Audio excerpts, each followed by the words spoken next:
Russian newspaper, Kommersant has reported that the Wagner boss, Yevgeny Prigozhin, who led aborted coup against Russia's government between Friday evening and Saturday, is still under investigation by FSB after Kremlin said on Saturday it has dropped charges against the private military criminal group leader as one of the conditions that made Prigozhin to end the coup, withdrew his men from captured Rostov-on-Don and stopped his troops from advancing further to Moscow. Video released by the Russia Defense Ministry showed the defense minister, Sergie Shoigu, airlifted into the war front in Ukraine, where he was seen taking reports from the commander of the Western Military District, Colonel General Nikiforov, on the current situation. Sergie Shoigu's visit appeared to be the first public appearance after Yevgeny Prigozhin left Rostov-on-Don with superhero celebration by large numbers of Russians on Saturday night. According to the Russian media, as at morning of the 26th of June 2023, the criminal case against Prigozhin was not terminated.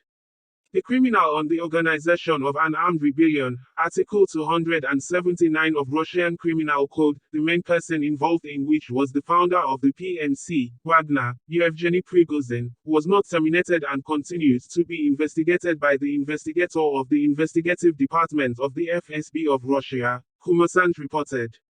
Prigozhin-led mutiny is considered to be the first armed insurrection in Russia for the past 30 years. It is believed that the less than 24 hours coup has shaken the foundations of the ruling system led by President Vladimir Putin over just less than 200 kilometers to Moscow on Saturday afternoon. Wagner troops were asked to return and discontinue the coup after a deal was brokered by Belarusian leader Alexander Lukashenko, under which Wagner forces were promised to be stand down and be either pardoned or absorbed into the regular Russian army, while criminal charges against Prigozhin was announced by Kremlin to have been dropped, with Kremlin also asking the Wagner boss himself to go into exile in Belarus. It would be recalled that tension and rivalry between Wagner Group and the Russian defense authorities have grown in recent weeks. Prigozhin's criticism of Russian military leaders, notably Defense Minister Sergei Shoigu and Chief of General Staff Valery Gerasimov, as inept and corrupt has sharpened and became more vociferous.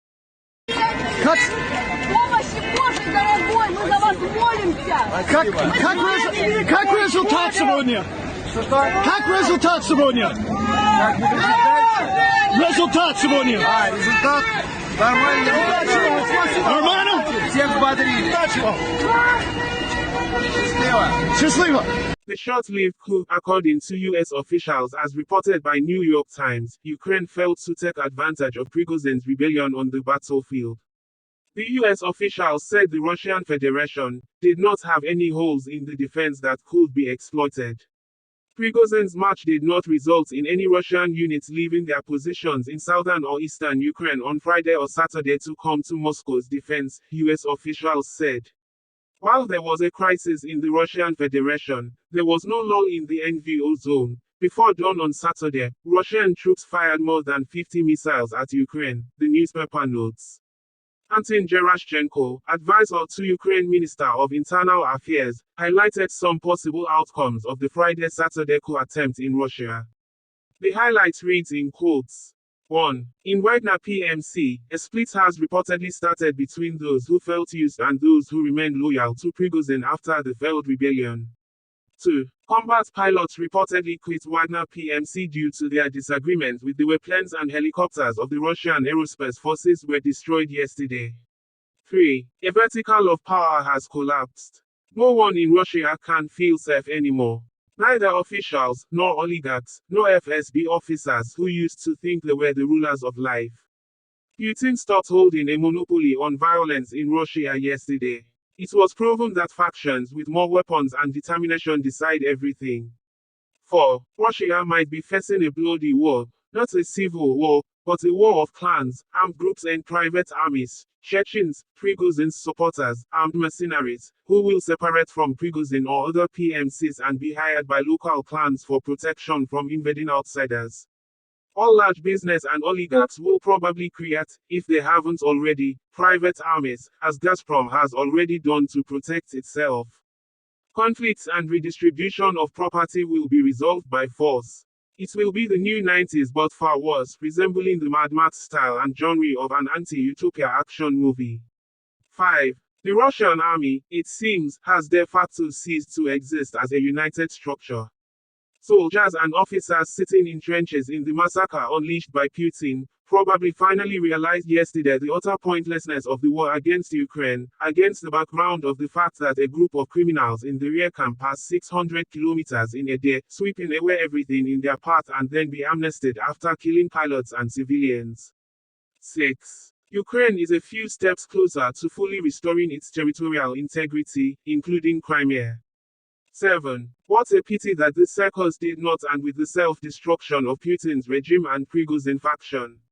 But I believe it will happen again with even larger scale. Meanwhile, the U.S. Secretary of State Anthony Blinken has described the Wagner short-lived mutiny as a sign of the weakness of the Russian government. Well, Chuck, if you put this in perspective, what we've seen is extraordinary.